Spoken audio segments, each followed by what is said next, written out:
السلام عليكم ورحمة الله تعالى وبركاته. نرحب بجميع التلاميذ ونشكر جميع المتتبعين. في هذا الفيديو إن شاء الله سنصحح تمارين بالنسبة للمستوى الجذر المشترك عندكما. إذا الدرس الأول الذي يتعلق بالاريثميتيك لونسومبل ان الحسابيات في المجموعة ان. إذا لدينا ثلاث تمارين إن شاء الله سنقوم بحل هذه التمارين.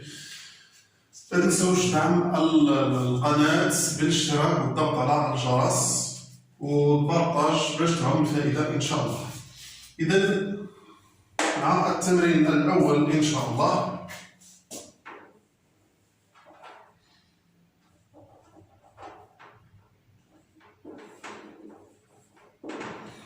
l'exercice 1.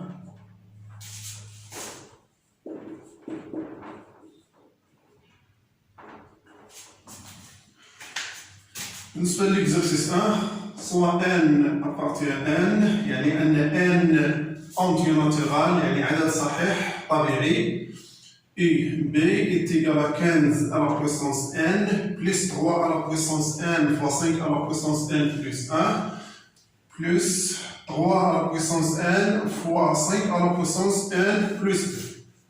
السؤال هو montre que le nombre b est un multiple de 31. إذا ترجمة السؤال بين أن b مضاعف ل 31. نعم. إذا باش نجاوبوا على هذا السؤال إن شاء الله خصنا نلقاو بأن b يساوي 31 في عدد صحيح طبيعي. نعطيكم مثال باش تفهموا. إلا غنقولوا يعني مثلا 26 est le multiple de 13 مثلا car 26 est égal à 13 fois 2. إذا فاش تنبغيو نبينو شي عدد بأنه من مضاعفات واحد العدد خصني مثلا 26 من مضاعفات 13 لأن 26 يساوي 13 في 2 اللي هو عدد صحيح طبيعي. إذا نفس الشيء باش نجاوبو على السؤال هنايا خصنا نبينو بأن b كيساوي 31 فوا واحد نومبر اللي هو antinaturel اللي هو عدد صحيح طبيعي. إذا b est égal à 15 à la puissance n plus 3 à la puissance n fois 5 à la puissance n plus 1 plus 3 à la puissance n fois 5 à la puissance n plus 2 est égal à 15 à la puissance n plus. إذا هنا بالنسبة لهاد دوزيام تيرم و تروازيام تيرم اللي عندنا هنايا عندنا واحد الفاكتور كما عامل مشترك اللي هو 3 على بويسونس ان فوا 5 على بويسونس ان. إذا 3 على بويسونس ان فوا 5 على بويسونس ان فاكتور يعني كنفتح قوس فاش غنضرب 3 على بويسونس ان فوا 5 على بويسونس ان باش نحصل على 3 على بويسونس ان فوا 5 على بويسونس ان بلس 1 فوا 5. إذا غنحط هنا 5 ثم فاش غنضرب 3 على بويسونس ان فوا 5 على بويسونس ان باش نحصل على 3 على بويسونس ان فوا 5 على بويسونس ان بلس 2. غادي نضرب في 5 على بويسونس 5 au quart 5 أس 2 est égal à 15 à la puissance n plus غادي تولي 3 فوا 5 à la puissance n fois 5 زائد 25 est égal à 15 à la puissance n plus كذلك غتولي عندنا 15 à la puissance n 3 fois 5 ثم fois 5 زائد 25 هي 30. دونك هذا اللي يولي عندي هنا واحد الفاكتور كوما في هاد دو تيرم اللي عندي هنا وهو 15 على بويسونس ان فاكتور. فاش نضرب هنا 1 وهنايا 30. الوغ عفوا B est égal à 15 à la puissance n fois 31. نعم، إذا B هو مضاعف ل 31. دونك B est multiple de 36. إذا B مضاعف ل 31. نعم، إذا حنا جاوبنا على التمرين الأول. دابا ندوزو ليكزارسيس.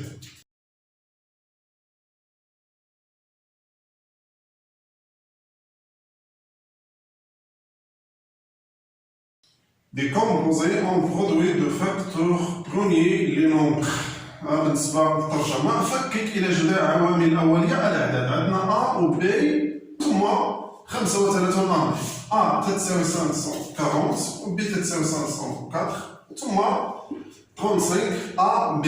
إذا التفكيك إلى جذر عوامل أولية يعني 540 نفككه إلى جذر لكن عوامل أولية. إذا السؤال الأول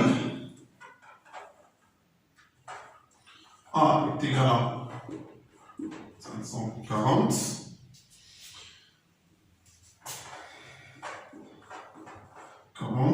عملية التفكيك. إذا نقسم فقط على الأعداد الأولية. نذكر بالأعداد الأولية، فالأعداد الأولية أو لي نومبر بروميي هما اللي عندهم دو ديفيزور اكزاكتومون، يعني عندهم جوج ديال القواسم فقط. كل عدد عنده جوج القواسم نفسه هو واحد فهو عدد أولي نومبر بروميي. بحال مثلا 3 فتتقبل القسمة فقط على العدد واحد ولا 3. إذا ف3 نومبر بروميي. إذا كاين عدة أعداد.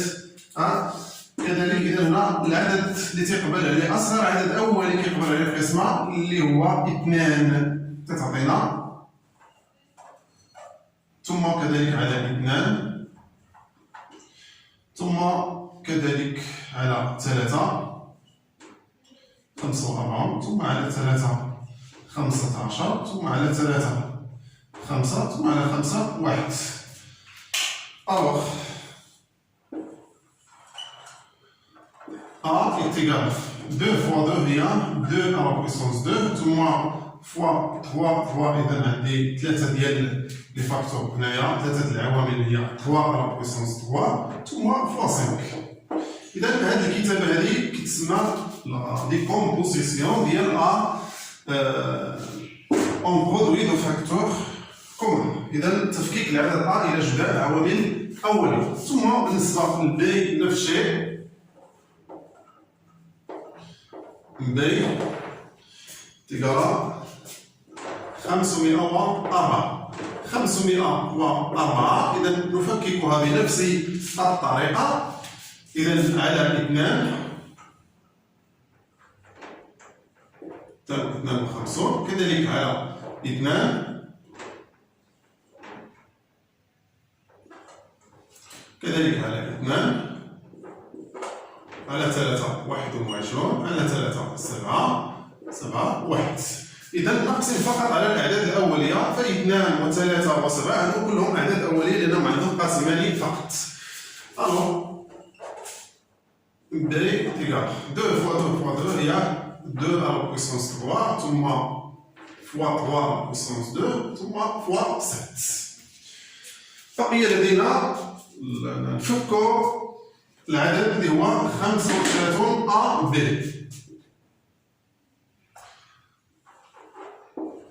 35 A B est égal 35 هي 5 في 7 ثم A 2 à la puissance 2 fois 3 à la puissance 3 fois 5 ثم fois B هي 2 à la puissance 3 fois 3 à la puissance 2 ثم fois 7.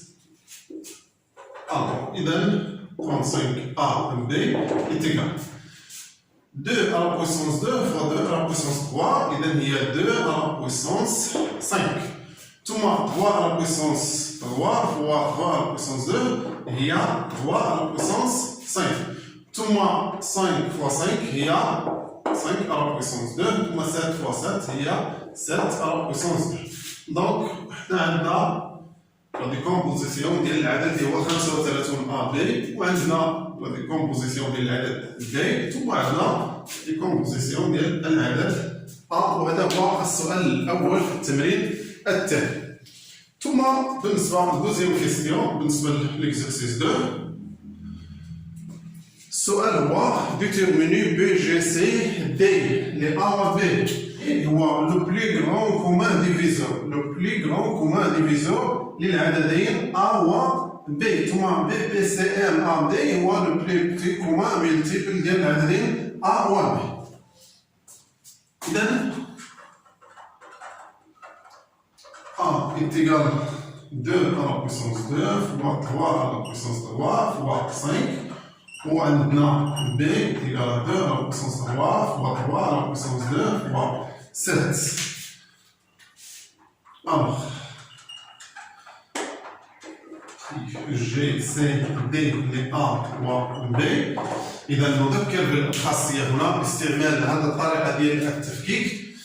لو بلي غون كومان ديفيزور هو أكبر قاسم مشترك، يعني هو واحد القاسم يقسم A ويقسم B، و A و B عندهم يعني أكثر عدة قواسم، دونك كناخذوا المشترك اللي غيكون كوما وأكبر.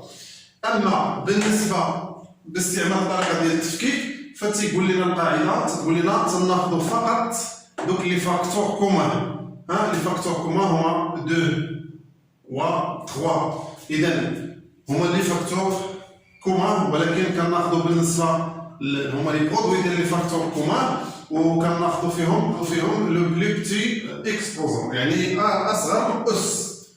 إذا عندنا 2 fois 3، عندي هنا 2 à la puissance 2 هنا 2 à la puissance 3، إذا كناخذ لو بلي بتي اكسبوزون اللي هو 2، وهنا عندي 3 à la puissance 3 و 3 à la puissance 2، كناخذ 3 à la puissance 2، دونك تتساوي هي 4 في 9 تساوي 36. دونك هنا حددنا بي جي سي دي ديال A و B.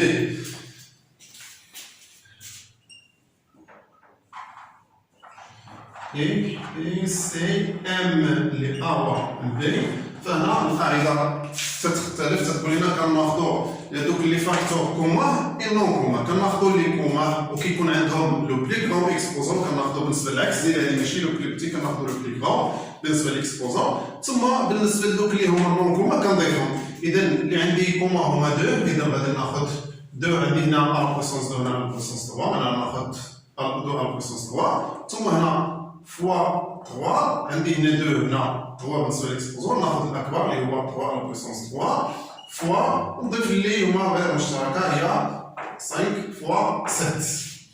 اذا تعطينا 8 في 27 في 5 و 30. 8 في 7 56، 8 في 2 16 و 5 هي 21، ثم فوا 35. Donc,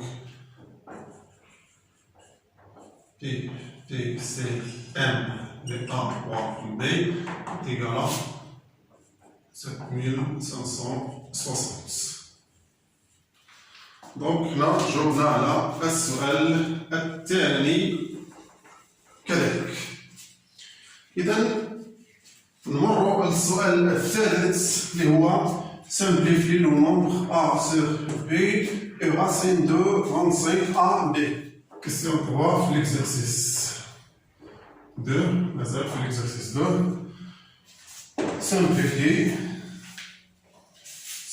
le nombre A sur B et racine carrée de 35AB. يعني بسط العدد A على B ثم racine carrée ديال 35AB. Alors,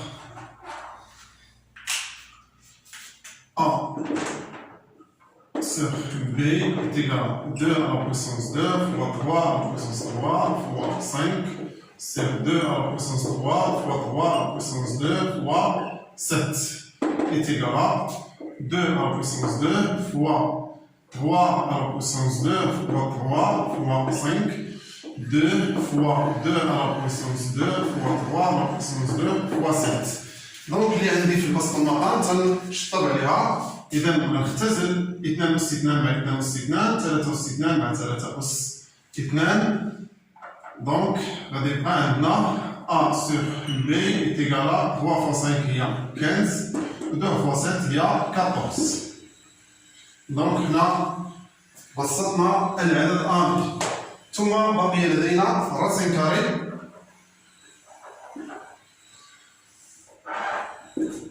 راسين كاري 35 A B تتساوي راسين كاري ديال 35 A B. إذا 35 A B هي 2 à la puissance 5 fois 3 à la puissance 5 لأن كنا بينا بأن 35 A B هي 2 أس 5 في 3 في 3 أس 5 في 5 أس 2 في 7 أس 2. Alors, racine carrée 35A B est égal 2 à la puissance 2 fois 2 à la puissance 2 fois 2 ثم fois 3 à la puissance 2 fois 3 à la puissance 2 fois 3. إذا 2 à la puissance 5 هي 2 à la puissance 2 fois 2 à la puissance 2 fois 2 نفس الشيء بالنسبة ل 3 à la puissance 5 ثم fois 5 à la puissance 2 fois 7 à la puissance 2. Donc racine carrée ديال 35 A B تساوي في الأو كاري غادي تخرج هي 2 fois 2 fois 3 fois 3 fois 5 fois 7 وتبقى عندنا راسين كاري اللي غيبقى عندنا 2 fois 3 اللي هو 6. إذا غتعطينا 4 في 9 4 في 9 4 fois 9 fois 35. Racine carrée 35 A B égale à 1260. ثم ندوزو l'exercice 3. L'exercice 3 soit n appartient à n, on pose d est égal à 4n à la puissance 4, 4n à la puissance 4 plus 1. السؤال الأول هو vérifier que d est égal à 2n à la puissance 2 plus 1 tout au carré moins 4n au carré. إذا إما نطلب من هنا نوصل هنا أو نطلب من هنا نوصل هنا. 2n au carré plus 1 au carré moins 4n au carré est égal. عندي هنا إيدونتيتي remarquable على شكل a plus b au carré. إذا هي 2n au carré à la puissance 2 plus 2 fois 2n au carré fois 1 plus 1 au carré 4n au carré est égal à 4n à la puissance 4 plus 4n au carré plus 1 fois 4 à la puissance 2. Donc عندي واحد دو نومبر اوبوزي اللي هما 4 أس 4n أس 2 وناقص 4n أس 2. Alors 2n au carré plus 1 n au carré est égal à 4n à la puissance 4 plus 1 ou 4n à la puissance 4 plus 1 il y a d. Donc derrière ou d, donc d est égal à 2n au carré plus 1 au carré moins 4n au carré. Donc وصلنا deuxième question. 2. السؤال تيقول لنا عمل d factoriser d. d est égal à 2n au carré plus 1 à la puissance n moins 4n au carré est égal à 2 à la puissance 2 plus 1 tout au carré moins 2n الكل أس 2. alors d إذا ولا عندنا على شكل إيدونتيتي ومركب على شكل a au carré moins b au carré هي 2n au carré plus 1 moins 2n facteur 2n au carré plus 1 plus 2n. Donc d est égal à 2n au carré moins 2n plus 1 facteur 2n au carré plus 2n plus 1. donc هذا هو d يعني الصيغة المعملة. ثم بالنسبة للسؤال الأخير في التمرين الثالث en prenant n est égal à 5 déduire que le nombre 2501 n'est pas premier. إذا نأخذ n قيمة n تساوي 5 استنتج أن العدد 2501 غير أول. La troisième question. Pour n est égal à 5, on a d est égal à 2n au carré moins 2n plus 1 facteur 2n au carré plus 2n plus 1. Donc la troisième question, pour n est égal à 5, on a d est égal à 2n au carré moins 2n plus 1 facteur 2n au carré plus 2n plus 1. Alors, d est égal à 2 fois 5 au carré moins 2 fois 5 plus 1 facteur 2 fois 5 au carré plus 2 fois 5 plus 1 est égal à 2 fois 25 moins 10 plus 1 facteur 2 fois 25 plus 10 plus 1 est égal à 41 fois 60.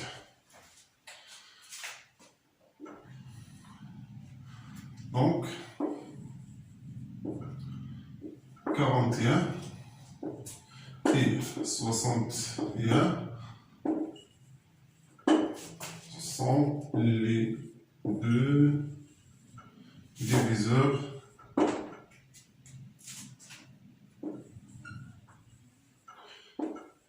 de nombre Léois 2500.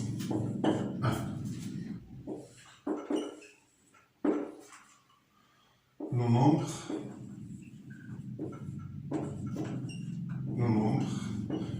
2501 a plus de deux diviseurs.